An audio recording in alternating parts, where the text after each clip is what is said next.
हरे कृष्ण अंदरिकी ओम नमो भगवते वासुदेवाय। ओम नमो भगवते वासुदेवाय। ओम नमो भगवते वासुदेवाय।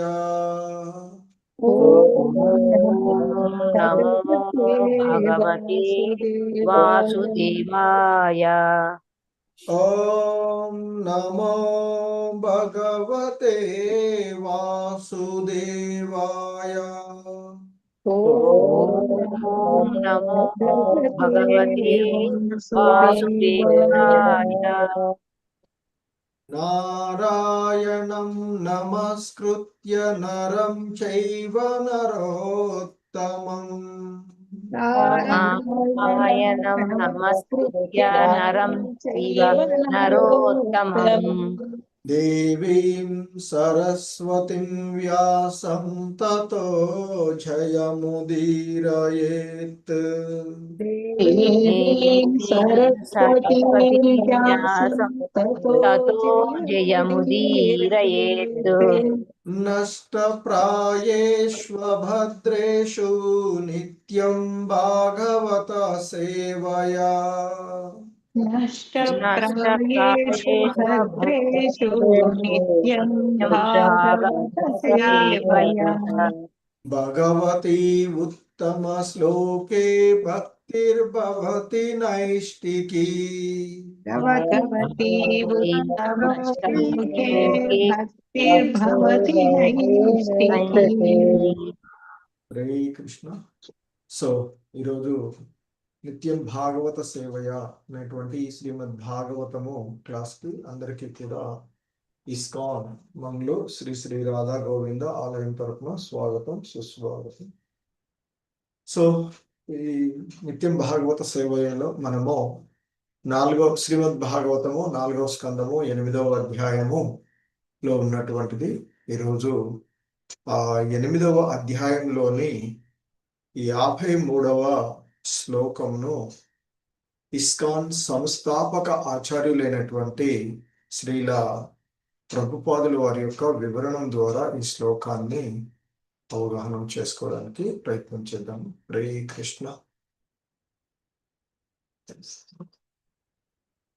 శ్రీమద్ భాగవతము 4వ స్కందము 8వ అధ్యాయము 53వ శ్లోకము. హరే కృష్ణ. జపచ్చ పరమో గుహ్యః జపశ్చ పరమో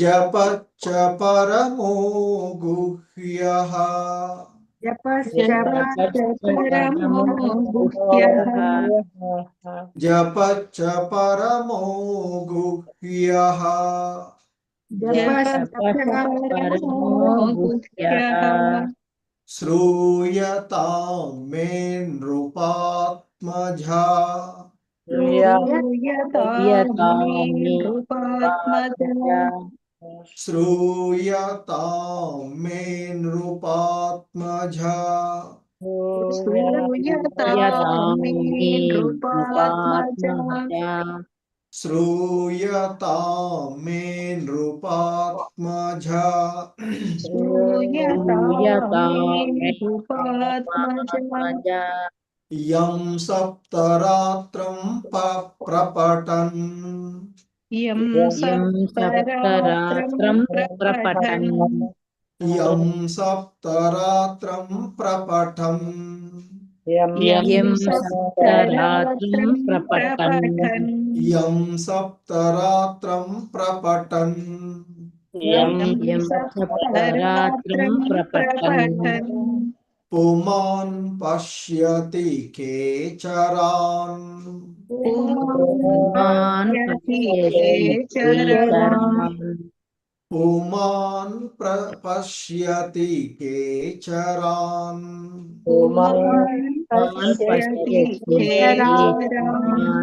పుమాన్ పశ్యతి కేచరాన్ पुमान् पश्यति केचरान् जपच्च परमो गुह्यः श्रूयतां मे नृपात्मजा जपश्च परमो गुह्यः श्रूयतां मे नृपात्मजः जपच्च परमो गुह्यः श्रूयतां मे नृपात्मजा जपश्च परमो गुह्यः श्रूयतां मे नृपात्मजा यं सप्तरात्रं प्रपठन् पुमान् पश्यति केचरान् यं यं सप्तरात्रं प्रपठन् पुमान् पश्यति केचरान्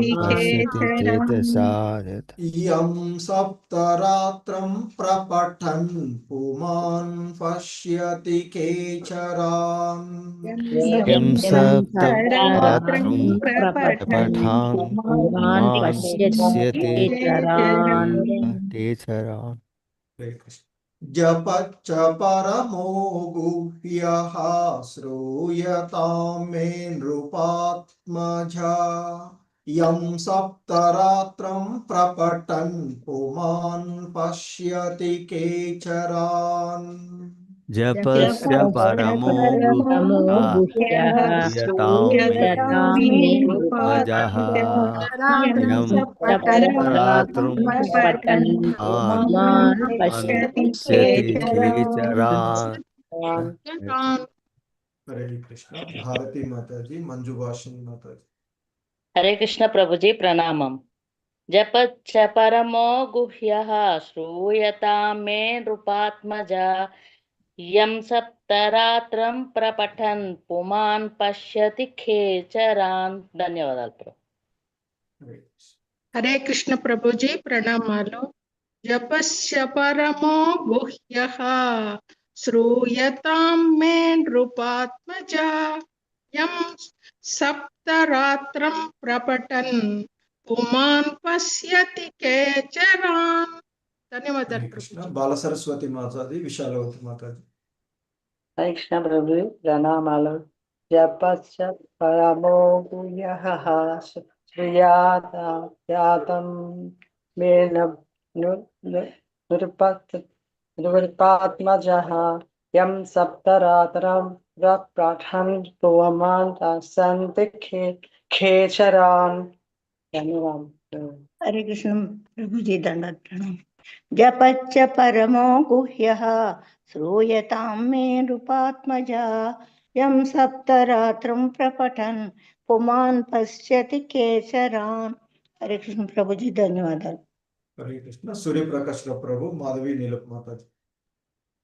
हरे कृष्ण प्रभु जी धन्यवाद प्रणाम।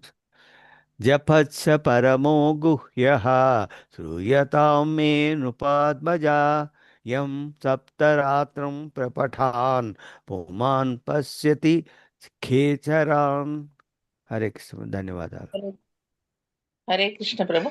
जपश्च परमो गुह्यः श्रूयतां मे नृपात्मजा यं सप्तरात्रं प्रपठन् पुमान् पश्यति खेचरान्। हरे कृष्ण प्रभु धन्यवाद।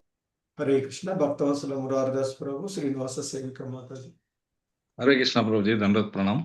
प्रणाम। जयपच्च परमो गुह्यः श्रूयतां मे नृपतात्मजा यं सप्तरात्रं प्रपठन् पुमान् पश्यति केचरान्। हरे कृष्ण प्रभु। हरे कृष्ण। जपच्च परमो। हरे कृष्ण। हरे कृष्ण प्रभु जी प्रणामालु।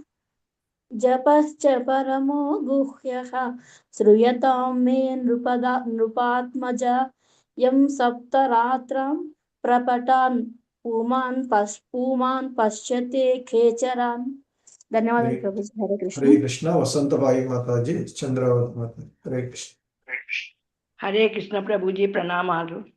जपच्च परमो गुह्यः श्रूयतां मे नृपात्मजा यं सप्तरात्रं प्रपठन् पुमान् पश्यति खेचरान्। हरे कृष्ण प्रभु जी। జపశ్చ పరమో గుహ్యః శ్రూయతాం మే నృపాత్మజా యం సప్తరాత్రం ప్రపఠన్ పుమాన్ పశ్యతి ఖేచరాన్. హరే కృష్ణ ప్రభుజీ. హరే కృష్ణ. సో ధన్యవాదాలు. ఈ శ్లోకంలో ఉన్నటువంటి పదాల యొక్క అర్థాలు మరియు భావము భాష్యము చూద్దాము. హరే కృష్ణ. జపచ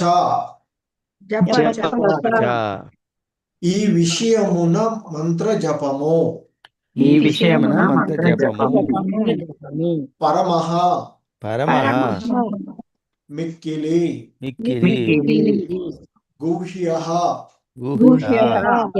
రహస్యమైనది. శ్రూయతాం వినుము.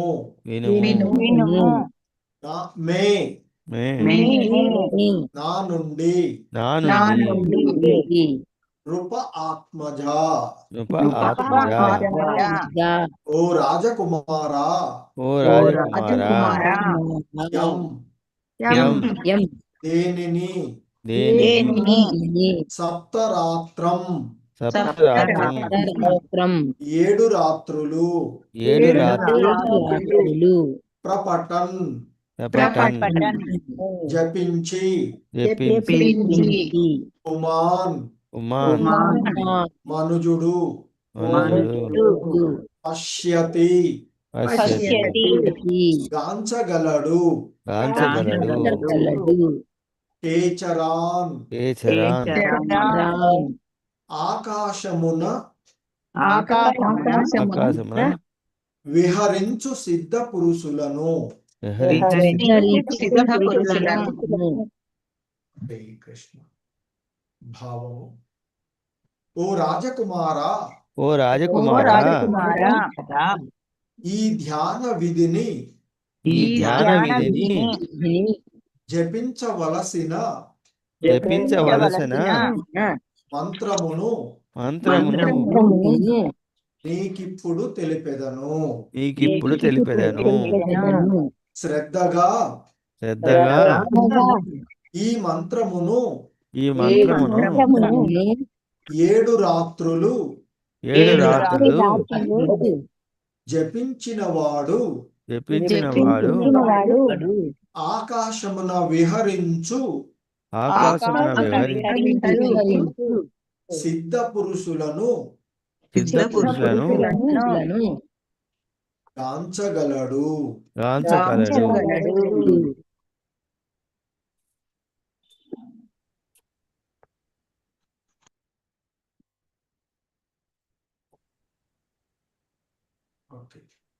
శశికళ మాతాజీ ఒక మొదటి పేర చదవండి. హరే కృష్ణ. హరే కృష్ణ ప్రభుజీ. భాష్యం జయశ్రీల ప్రభుపాదుల వారికి జై. ఈ విశ్వమునందు సిద్ధలోకమను ఒక లోకము కలదు. ఆ సిద్ధలోక వాసులందరూ సహజముగానే అష్టసిద్ధులను పూర్ణముగా కలిగి ఉందురు. అతి సూక్ష్మమైన దానికన్నను సూక్ష్మముగా నగుట, అతి తేలికైన దానికన్నను తేలికగా నగుట, లేదా ఘనమైన దానికన్నను ఘనముగా నగుట, ఏది కోరినను శీఘ్రమే పొందగలుగుట, అనగా ఏదేని ఒక లోకమునైనను సృష్టింపగలుగుట వంటివి ఈ యోగ సిద్ధులలో ఆ యోగ సిద్ధుల్లో కొన్ని లఘిమా సిద్ధి, అనగా తేలికైన దానికన్నను తేలికగా అయ్యడి విధానముచే వలన సిద్ధలోకవాసులు విమానములు గాని రోదసీ నౌకలు గాని లేకుండగానే ఆకాశమునందు ఎగురగలరు. భగవానుని దివ్య రూపమును ధ్యానించుచు అదే సమయమున మంత్రజపము చేయట ద్వారా మనుజుడు 7 దినములలోనే పూర్ణత్వమును బడసి ఆకాశమున విహరించు సిద్ధ పురుషులను గాంచగలుగునని నారదముని ఇచ్చట ధ్రువునకు తెలియజేసెను. నారదుడు జపహ అను పదమును ప్రయోగించినాడు. జపించవలసిన ఆ మంత్రము అత్యంత రహస్యమైనదని ఆ పదము సూచించుచున్నది. ఆ మంత్రము రహస్యమైనచో శ్రీమద్ భాగవతం నందేలా లిఖిత పూర్వకముగా తెలుపబడినది అని ఎవరేని ప్రశ్నించే అవకాశము కలదు. మంత్రము ఎచ్చోటైనను లిఖించబడి ఉండవచ్చును, లేదా ముద్రింపబడి ఉండవచ్చును. కానీ గురు పరంపరానుగతముగా స్వీకరింపనిదే అది ఫలవంతము కాబోదని తెలుపుటయి మంత్రం పరమ గోప్యమని పలుకుటలో భావం. పరంపరానుగతముగా స్వీకరింపబడని మంత్రము ప్రభావరహితమని ప్రామాణిక మూలముచే చెప్పబడినది. హరే కృష్ణ ప్రభుజీ, ధన్యవాదాలు.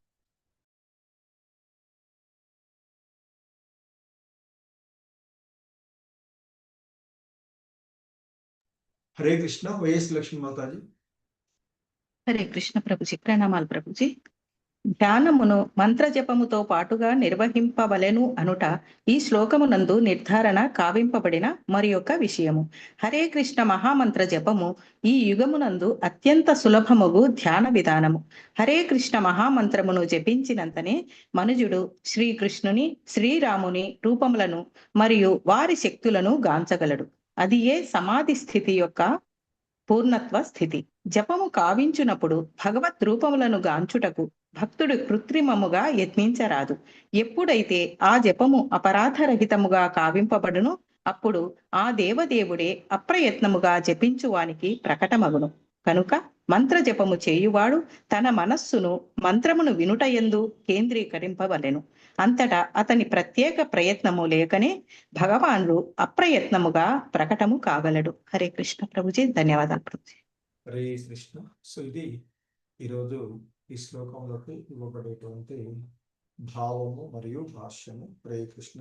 ఓం అజ్ఞానతిమిరాంధస్య జ్ఞానాంజనశలాకయా చక్షుర్మిలితం యేన తస్మై శ్రీ గురవే నమః. శ్రీచైతన్య మనోభీష్టం స్థాపితం యేన భూతలే స్వయం రూపః కదా మహ్యం దదాతి స్వాపదాంతికం. వందేహం శ్రీగురు శ్రీయుతపదకమలం శ్రీగురూన్ వైష్ణవాంశ. శ్రీరూపం సాగ్రజాతం సహగణ రఘునాథాన్వితం తం సజీవం సాద్వైతం సావధూతం పరిజన సహితం కృష్ణ చైతన్య దేవం శ్రీరాధా కృష్ణ పాదాం సహగణ లలితా శ్రీ విశాఖాన్వితాంశ. నమావం విష్ణుపాదాయ కృష్ణ ప్రేష్టాయ భూతలే శ్రీమతే భక్తి వేదాంత స్వామినితి నామినే. నమస్తే సారస్వతే దేవే గౌరవాణి ప్రచారిణే నిర్విశేష శూన్యవాది పాశ్చాత్యదేశ తారిణి. జయ శ్రీకృష్ణ చైతన్య ప్రభు నిత్యానంద శ్రీ అద్వైత గదాధర శ్రీవాసాది గౌర భక్త వృంద. హరే కృష్ణ కృష్ణ కృష్ణ హరే హరే, హరే రామ రామ రామ హరే హరే. హరే కృష్ణ. సో ఈరోజు ఈ శ్లోకంలో ముఖ్యంగా ఆ నారద మహర్షి ధ్రువుడికి మరి తాను వర్ణించినటువంటి ఆ దేవదేవుడిని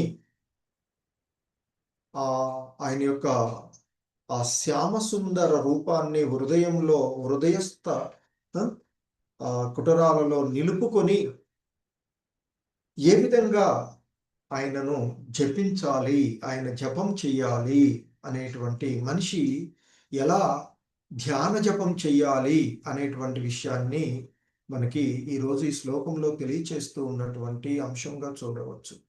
ఎందుకంటే అంతకుముందు చెప్పినటువంటి శ్లోకాలలో ఆ భగవంతుడు సర్వదా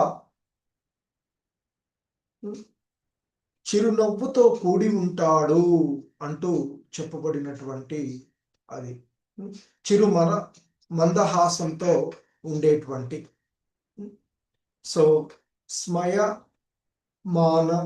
అంటే కృష్ణ స్మయమానంగా ఉన్నటువంటి అంటే ఇక్కడ చెప్తాడు అంత ముందు శ్లోకంలో ఆ భగవానుడు చిరునవ్వుతో ఉండేటువంటి ముఖాన్ని స్థిరపరచుకొని అటువంటి ఆ చిరునవ్వుతో కూడి ఉన్నటువంటి ఆ భగవంతుణ్ణి భక్తుడు ధ్యానించాలి అని. ఎందుకంటే అటువంటి కృపా వీక్షణము ఆయన సారిస్తూ ఉంటాడు అనేటువంటిది చెప్పినటువంటిది. సో అలాగే మరి అటువంటి ఆ మంగళకరమైనటువంటి భగవద్ రూపమునందే ఆ భగవంతుని యొక్క మంగళకరమైనటువంటి ఆ రూపమునందే మనసును సంలగ్నం చేసి ఆ విధంగా ధ్యానం చేసేటువంటి వాడు ఎవడైనా ఈ భౌతిక కల్మశాల నుండి విడిబడి ఆ భగవద్ధ్యానము నుండి అలా ఉన్నటువంటి వాడు ఆ బ్రహ్మభూత స్థితిని చేరుకొని ఇక భగవద్ధ్యానము నుండి అతడెన్నడూ కూడా వైదొలగడు అంటూ చెప్పినటువంటిది. అలా స్థిరంగా భగవంతుని యొక్క ధ్యాస నుండి వైదొలగకుండా నిరంతరము ధ్యానం చేసేటువంటి విషయమే సమాధిగా చెప్పబడేటువంటిది అని చెప్తున్నారు. పరిపూర్ణమైనటువంటి శోషణము ఆ భగవంతుడు. సో ఆ విధంగా ఆ భగవంతుని యొక్క దివ్యమైన ప్రేమపూర్వక సేవయందు మరి ఎవడైతే నిమగ్నమై ఉంటాడో వాడు ఇక ఆ భగవద్ రూప ధ్యానము నుండి వైదొలగడు అంటూ చెప్తున్నాడు. సో మరి ఆ విధంగా భక్తుడు నిరంతరము ఆ భగవానుణ్ణి సదా చింతించేటట్లుగా చేయగలిగేటువంటి స్థితి మనకి సమాధి స్థితి అని చెప్తారు. అటువంటి దానిని అభ్యాసం కావించినటువంటి వాడు ఇక భగవత్ సేవ నుండి మరి వైదొలగడు అని, అటువంటి వాడు ఈ జనన మరణ చక్రాల నుండి బయటపడతాడు అంటూ చెప్పబడినటువంటి విషయాన్ని మనము చూసినటువంటిది పూర్వపు శ్లోకాలలో. ఈరోజు శ్లోకంలో ఇంకా చెప్తూ ఉన్నారు దేవర్షి నారదుల వారు. జపచ్చ పరమో గుహ్యః శ్రూయతాం మే నృపాత్మజా యం సప్తరాత్రం ప్రపఠన్ పుమాన్ పశ్యతి కేచరాం. జపచ్చ జపః చ అంటే ఇక్కడ జపః అంటే మంత్ర జపము చ ఈ విషయంలో అంటే ఆ మంత్ర జప విషయంలో మరి ఏం చెయ్యాలి? ఆ మంత్ర జప విషయంలో పరమో గుహ్యః మిక్కిలి రహస్యమైనటువంటి దానిని శ్రూయతాం మే నృపాత్మజా ఓ నృపాత్మజా ఓ రాజకుమారా మరి మంత్రజప విషయంలో మిక్కిలి రహస్యమైనటువంటి విషయాన్ని శ్రూయతాం మే నేను చెప్తాను విను అంటూ ఉన్నాడు. యం సప్తరాత్రం ప్రపఠన్. సో నేను చెప్పినటువంటి ఈ పరమ రహస్యమైనటువంటి మిక్కిలి రహస్యమైనటువంటి ఆ జప మంత్రం ఏదైతే ఉందో దానిని సప్తరాత్రం ప్రపఠన్ ఎవడైతే ఆ 7 రాత్రులు జపించుతూ ఉంటాడో అటువంటి పుమాన్ పశ్యేతి కేచరాన్ అటువంటి మానవుడు మరి కేచరాన్ పశ్యతి ఆకాశంలో విహరించేటువంటి సిద్ధ పురుషులు అంటే అష్టసిద్ధులను పొంది ఉన్నటువంటి ఆ సిద్ధ పురుషులు ఎవరైతే ఉన్నారో వారిని కూడా గాంచగలుగుతూ ఉంటారు. నేను చెప్పేటువంటి ఈ మంత్రాన్ని ధ్యానించడం ద్వారా 7 రాత్రులు ధ్యానించినట్లయితే ఈ పరమ రహస్యమైనటువంటి మంత్రాన్ని 7 రాత్రులు చేయగలిగినట్లయితే అంటూ చెప్తూ ఉన్నటువంటిది. సో ఆ సిద్ధ పురుషులు విహరించగలిగే ఆకాశంలో, ఎందుకంటే సిద్ధ పురుషులు అనేటువంటి వారు అష్టాంగ యోగ విధానంలోని ఆ అష్టసిద్ధులను వాళ్ళు పొంది ఉన్నటువంటి వారు అని చెప్తారు. ఎందుకంటే ఆ అష్టసిద్ధులను పొంది ఉన్నటువంటి అంటే ఈ విశ్వంలో ఈ తపోలోకం కూడా ఉంటుంది, సిద్ధులు ఉండేటువంటి లోకం కూడా ఉండేటువంటిది. అలాంటి ఆ లోకంలో ఉండేటువంటి సిద్ధులు అష్టసిద్ధులను వాళ్ళు పొంది ఉంటారు అని చెప్తారు. అనిమ మహిమ గరిమ లగిమ ప్రాప్తి ప్రాకమ్య ఈశ్వత, వశిత్వం అనేటువంటి వివిధ రకాలైనటువంటి వశిత, అట్లా వివిధ రకాలైనటువంటి ఆ 8 రకాలు. అణిమ అంటే చాలా చిన్న రూపంలోనికి మారిపోయేటువంటిది. మహిమ అంటే చాలా పెద్ద రూపంలోకి మారిపోవడం. గరిమ అంటే భారీగా మారిపోవడము. లగిమ అంటే చాలా తేలికగా గాలిలో తేలిపోయేటువంటి. అలాగే ప్రాప్తి, కోరుకున్నది పొందగలగడము. ప్రాకమ్య, కోరికలను తీర్చుకోవడము. మరి ఈషిత అంటే తాను ఏదైనా అనుకుంటే దాన్ని సృష్టించగలగడం, కర్దమునిలాగా. సో వశిత్వం, ఈ సకల జీవులను తన ఆధీనంలోనికి తెచ్చుకోగలగడం అనేటువంటి అష్టసిద్ధులను పొందినటువంటి సిద్ధులు పొందేటువంటివి అని చెప్తుంటుంటారు. సో ఆ విధంగా ఉండేటువంటి వారు మరి లగిమా సిద్ధి చెప్తుంటారు. వలన సిద్ధలోక వాసులు విమానాల్లో కానీ రౌదసీ నౌకల్లో లేకుండానే ఆకాశంలో వాళ్ళు తిరుగుతూ ఉంటుంటారు అని చెప్తుంటారు. అలా ఆ భగవాన్ని దివ్య రూపమును ధ్యానించు అదే సమయంలో మంత్రజపం చేయడం ద్వారా మనుజుడు 7 దినాలలో పూర్ణత్వాన్ని పొంది ఆకాశంలో విహరించేటువంటి సిద్ధ పురుషులను గాంచవచ్చు అనేటువంటిది ఇక్కడ ధ్రువుడుకి నారదముని తెలియచేసినటువంటి విషయాన్ని చెప్తూ ఉన్నారు. మరి ఆ భగవంతుని యొక్క రూపంలో మనం నిన్న కూడా చూసినటువంటి ఆ విధానాల్లో చెప్పబడినటువంటి ఆ భగవంతుని యొక్క మనస్సును, అంటే భగవద్ రూపం పైనే, అంటే ఒక సాకారమైనటువంటి శ్రీ విగ్రహం పైన, అంటే రూపం పైన, లేదా భగవంతుని యొక్క రూపం పైన. అందుకే మనకి సాధారణంగా శ్రీ విగ్రహాలు, ఎందుకంటే ఆ భగవంతుణ్ణి దర్శించుకోవడానికి నేరుగా చాలా సులువుగా భగవంతుడే యథార్థంగా విగ్రహాల రూపంలో మనకి దర్శనమిచ్చేటువంటిది. సో అవే మనకి శ్రీ విగ్రహాలుగా చెప్పబడుతూ ఉంటాయి ఆలయాల్లో. అవి శ్రీ విగ్రహాలు అనేక రకాలుగా మనకి ఉండేటువంటివి మనకి చెప్తూ ఉంటుంటారు. ఎందుకంటే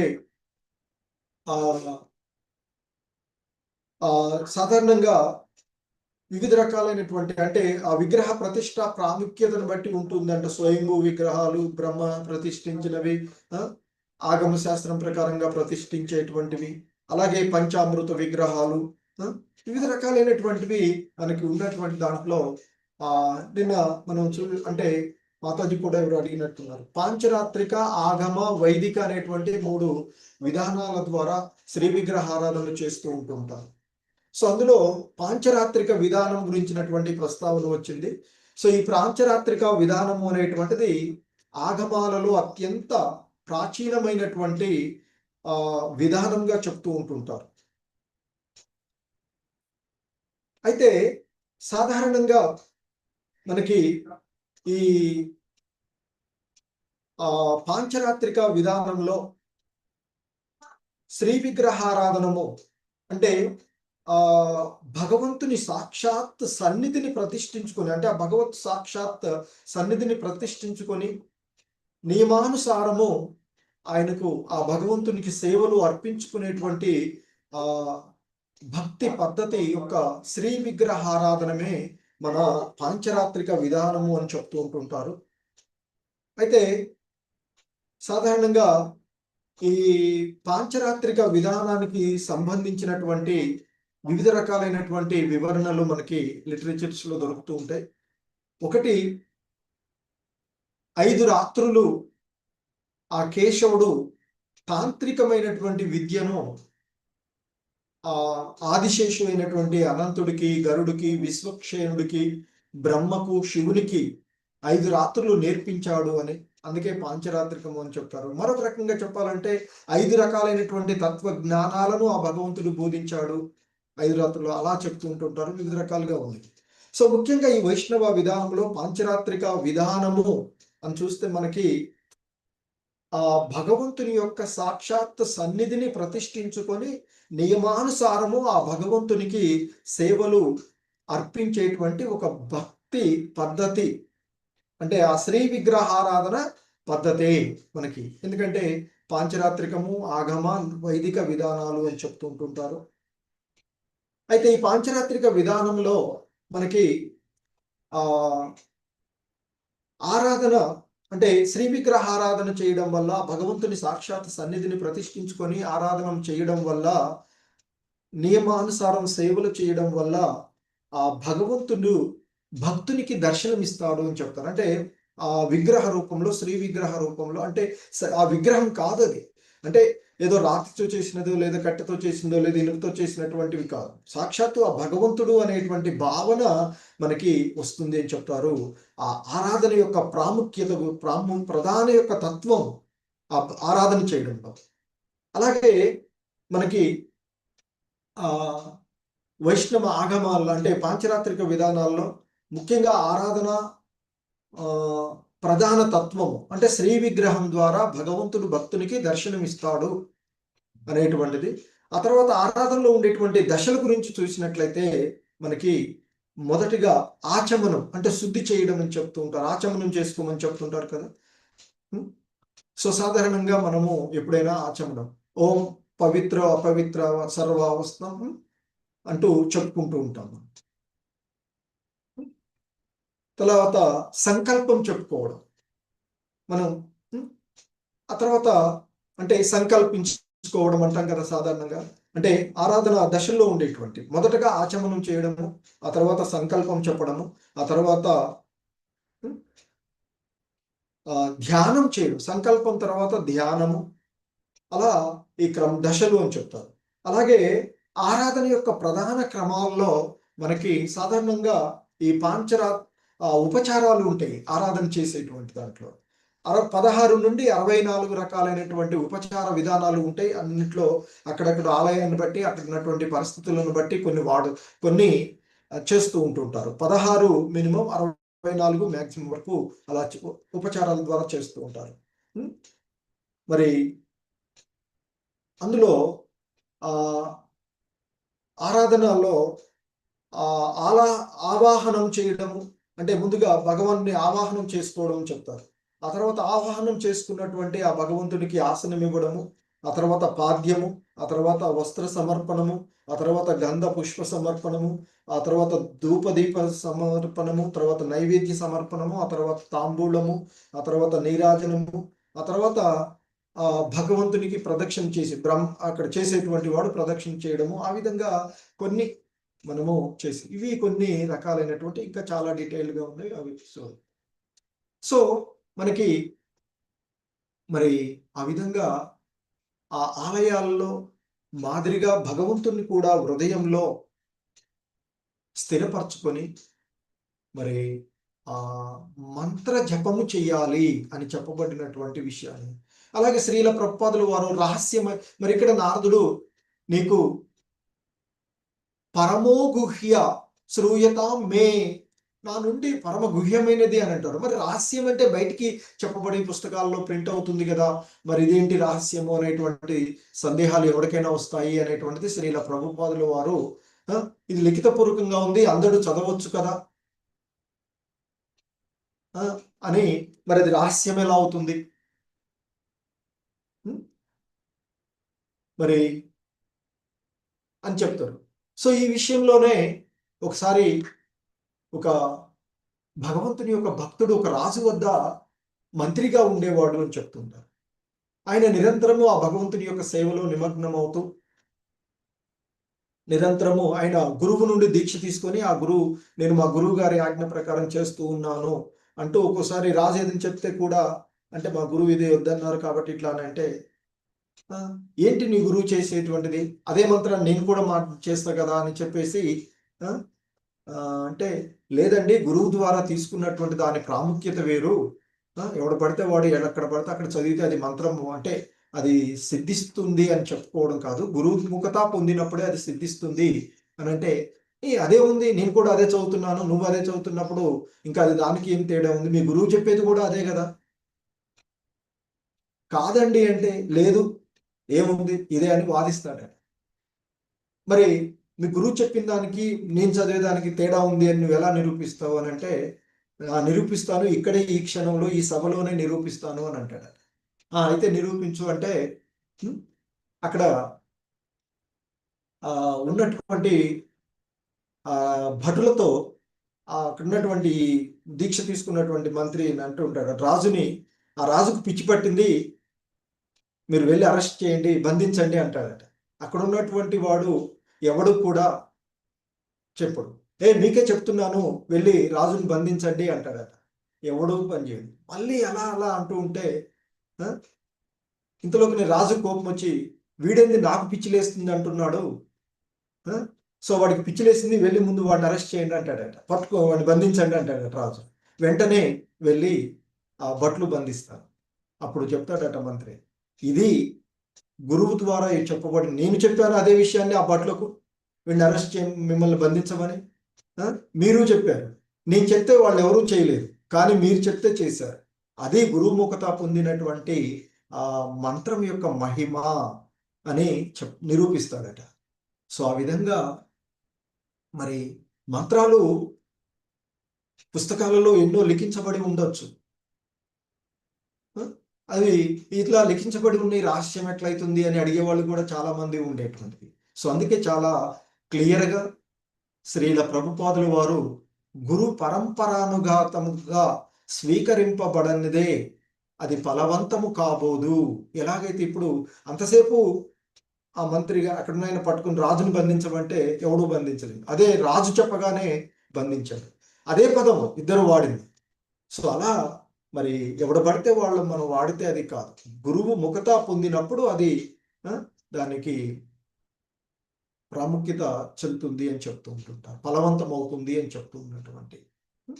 సో మరి ఆ ధ్యానమును మంత్రజపంతో పాటుగా నిర్వహింపవలెననేటువంటిది ఇక్కడ మరి ఈ శ్లోకంలో నిర్ధారించబడినటువంటి విషయం. ఆ కాలంలో ఆయన ధ్యానం చేస్తూ, ఆ ధ్యానం కూడా జపహ అంటే జపించమని, భగవన్ నామస్మరణ చేయమని చెప్పారు. అటువంటి ఆ నామాన్ని నేను నీకు ఉపదేశం చేస్తాను గురువుగా అంటూ ఆయన చెప్పినటువంటి విషయం. సో కనుకనే మరి ఈ కలియుగంలో మనకి చాలా సరళమైనటువంటి మంత్రం గురుముఖత పొంది మనము ఆ హరే కృష్ణ మహామంత్రాన్ని జపించినట్లయితే, హరే కృష్ణ కృష్ణ కృష్ణ హరే హరే, హరే రామ రామ రామ హరే హరే అంటూ గురుముఖత పొందినప్పుడు, దానిని అలా జపించినప్పుడు శ్రీకృష్ణుని శ్రీరాముని రూపాలు, కృష్ణ కదా, so all attractive, Rama reservoir of leisure. So ఈ రామ కృష్ణ ఆ రూపాలను దర్శించుకోవచ్చు, వారి వారి శక్తులను గాంచవచ్చు. అదే చెప్తారు ఆ మంత్ర జపం చేస్తూ ఉన్నప్పుడు. అయితే ఈ మంత్రానికి ఇక్కడ వేరే ఉపదేశాలు ఏది అవసరం లేదు అని చెప్తారు హరే కృష్ణ మహామంత్రానికి. ఎందుకంటే అలాంటి గురువులు కానీ, అంటే ఇప్పుడు ముక్త పొందవచ్చు సరే, అయినా కూడా దీన్ని జపించితే దాని యొక్క ఫలితం మనకి పొందవచ్చు అనేటువంటి చెప్తుంది. సో ఆ విధంగా మరి ఈ కలియుగంలో యుగ ధర్మంగా ఉన్నటువంటి ఆ మహామంత్రాన్ని హరే కృష్ణ కృష్ణ కృష్ణ హరే హరే, హరే రామ రామ రామ హరే హరే అంటూ ఆ భగవన్నామ స్మరణ చేస్తూ మరి ఆ భగవద్ రూపాన్ని గాంచడం ద్వారా, అంతే. అయితే ఇక్కడ శ్రీల ప్రభుపాదుల వారు భాష్యంలో చెప్తున్నారు భగవద్ రూపాన్ని గాంచాలి అని కృత్రిమంగా కొంతమంది అప్పుడప్పుడు భక్తి చేస్తూ ఏదో అవుతూ ఉన్నట్లు చేసి అవి కొంచెం కృత్రిమమైనవి రావద్దు అని చెప్తారు. ఒక్కోసారి ఏడుపు వస్తూ ఉంటుంది, ఒక్కొక్కసారి నవ్వుతూ ఉంటుంటారు, ఒక్కొక్కసారి ఏది జరుగుతూ ఉంటాయి, కళ్ళ నీళ్ళు వస్తూ ఉంటాయి. అవి సహజ సిద్ధంగా వస్తే పర్వాలేదు. ఒకసారి భగవద్ దర్శనం అవుతూ ఉంటుంటుంది కదా. సో అవన్నీ ఏది జరిగినా మనలో కలిగేటువంటి మార్పులు సహజ సిద్ధంగానే ఉండాలి, అంతేకాని ఎదుటి వాళ్ళు చూడడానికి అనుకరణలు చేయరాదు అని చెప్తుంది. సో మనం చేయవలసినటువంటిది ఆ మహామంత్రాన్ని అపరాధ రహితంగా జపించడానికి ప్రయత్నం చేసి మనసును నిలుపుకొని ఆ మంత్రాన్ని మనం పలికేటువంటిది. హరే కృష్ణ కృష్ణ కృష్ణ హరే హరే, హరే రామ రామ రామ హరే హరే అంటుంటే ఈ చెవులకు శ్రవణమయ్యే విధంగా మనం చదువుతూ ఉండాలి. మన నాలుక శుద్ధి అవుతుంది, అట్ ద సేమ్ టైం చెవులకు. సో ఆ విధంగా మనసును మంత్రాన్ని వినుట యందు కేంద్రీకరించాలి. అంతటా అతని ప్రత్యేకమైనటువంటి ప్రయత్నం లేకుండానే భగవంతుని యొక్క సాక్షాత్కారం జరుగుతూ ఉంటుంది అని చెప్తున్నాను. కృత్రిమంగా మనమేదో చూడాలనే ప్రయత్నం కాదు. మనము అపరాధరహితంగా భగవంతుని పైన మనసును కేంద్రీకరించినప్పుడు ఆ భగవంతుని శ్యామ సుందర రూపము మనకి దర్శనం అవుతుంది అని చెప్తూ ఉంటుంది. హరే కృష్ణ.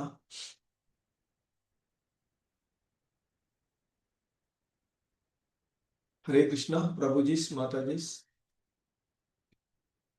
ఎవరికైనా ఏవైనా.